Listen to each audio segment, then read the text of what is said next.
You are going deep with the GTC. This week Luisa Black chats tracks from Rich Girls EP, 5-0.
Welcome to a newly formatted GTC podcast. It's me, Walter. Each new show will focus on one artist and or band and use their music as the questions, and hopefully the artist will have the answers to all those questions that we've had about their EPs, their singles, their career-spanning catalogs, what have you. We'll see how that works out. We started the show off with the track Raincoat from the Blacks' 2007 release, Nom de Guerre. I hope that's how you say it. I assume it is. My French isn't all that good. A track that vocalist Luisa Black probably wishes I'd left sitting on the album, but I thought starting the show with where the songwriter basically started, a good idea for you, the listener, and for myself, because, well, I like that track. With the story and from the outside looking in, mysterious past, the Blacks, Luisa Black left her former band for whatever reason or the other and started a few shades darker in texture side project, Rich Girls, that has now brewed into a full-time effort, leaving some unanswered questions and perhaps shattered hopes along the way for the songwriter. The Rich Girls are now a couple of EPs deep with their 2014 release, 5-0, fully captivating and catching my attention, as well as the GTC readers. If you may remember, the band was voted Best Indie Rock Artist in 2014 GTC Readers Poll. Hopefully you voted on that, and if not, get to it next year, sucker. We now find the band on the dawn of a new release they're calling Love is the Dealer, an album that we'll get to catch Black feature more on guitar. We'll also get to hear a little bit of that more guitar work and a new track that we'll feature here at the end of the program, so stay tuned for that. The band will also kick off on a West Coast tour in May. That's in the U.S., not in Europe, where we would get to feast our eyes and ears on, because that'd be way too cool. So hopefully we can work on that in the future. Rich Girls, Europe. Luisa Black is backed by August Churchill and Chris Sipe, as you may or may not know. And they bring the edgier, the darker versions of stories on relationships, addiction, longing for home, all the stuff, but just with a slightly different angle on it. Let's just say it's the probably the after midnight dim glow of garage rock, if you will. Sounds that I find absolutely killer, intriguing, use whatever word you want to. It's good stuff. I'll now turn the program over to Rich Girl's chief storyteller and voice, Luisa Black, with their EP Fiverr, with a special track premiere. Like I said, you got to stay tuned. Get your life organized just so it will be able to be exploded. Okay? The first track, question. Worse, from the EP Fiverr.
Worse was a song that I wrote when I was living in London last year, and it was the dead of winter, one of those horrible London winters. And I'd been inside for a few days by myself, just not speaking to anyone, kind of dead alone, and had been working on music and had spent the morning with this riff that was kind of interesting to me, but nothing was really coming together. And I'd been at it for a couple of hours, and so finally I sort of recognized that creative impasse, and I put the guitar down and I kind of got up and shook it off, and I thought, all right, stop trying to write and just say the thing, say the problem. And so I sat down, I picked up the guitar again, and I thought, all right, I could use a little less in my system.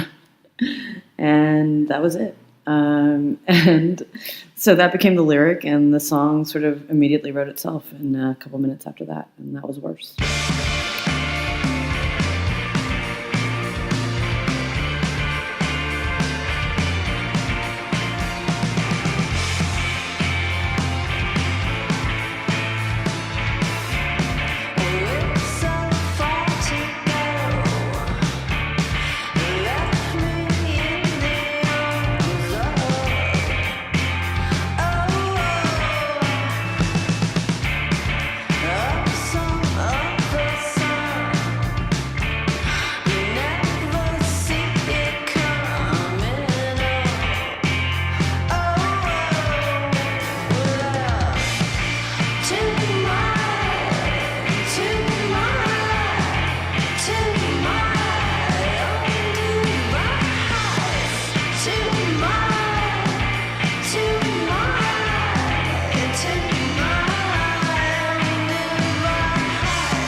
Get You High. This happens to me all the time where, I'll be writing a sort of series of songs and there's all this major chord romance to them.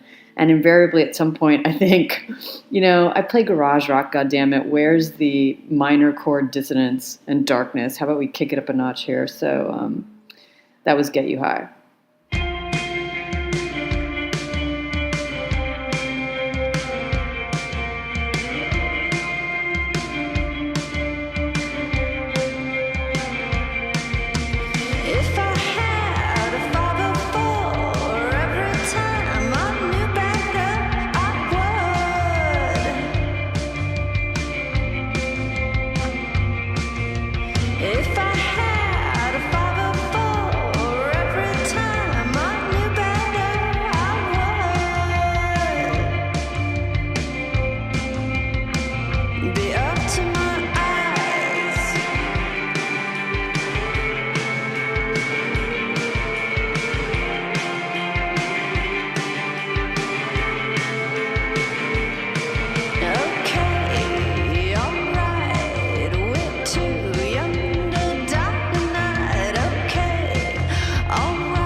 This is the title track of the EP, and we never play it live because it sounds really soft to me, and I get shy if I have to if I have to play stuff that's too soft. So poor Fiverr, there it is.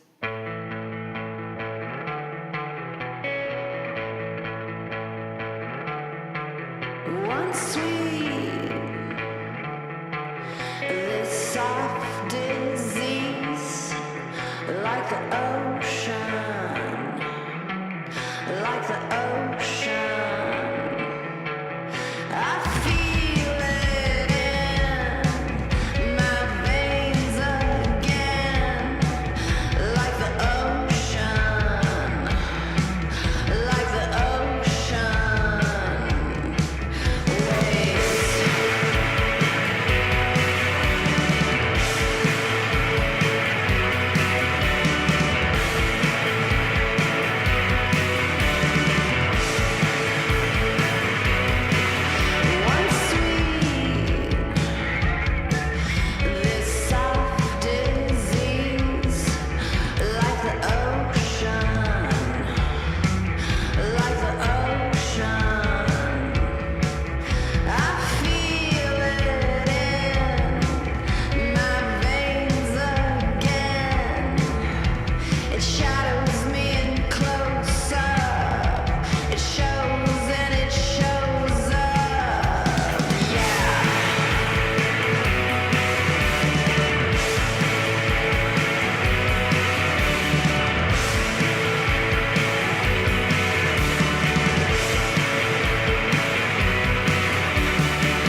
Soft Disease I wrote the day after Philip Seymour Hoffman died, and it was written very quickly. It's the most sort of lo-fi, I think, of the songs on the EP. And, it was a terrible thing that happened for him. And I think a lot about compulsion and the kind of pull of self-destruction. And so I was imagining, the song basically imagines what it's like to foresee your own death.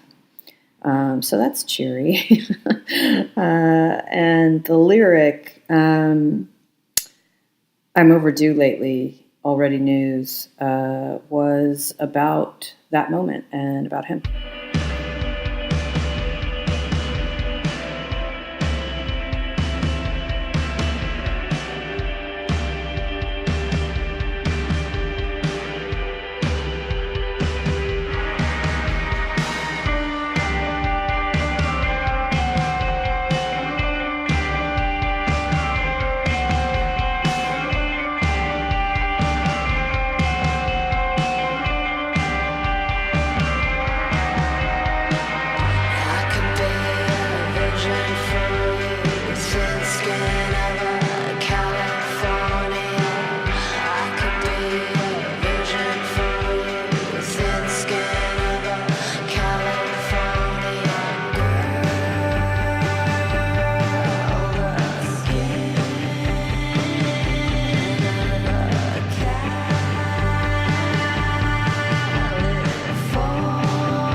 California Girl was written in the middle of that same horrible London winter. And I was missing the West Coast so much. And so the riff kind of just came to me, and that high, chimey, verbed out guitar that you hear kick off the song, that was the sound of California to me. Absolutely fantastic. Thank you, Luisa, for sitting in and giving us the answers to the songs that could be questions. Thanks again, everybody. And like I promised, here's a brand new track from Rich Girls from the 1979 self-titled album. Here's Rich Girls' smashing version of the Motel's Total Control. Thanks again, everybody, for listening.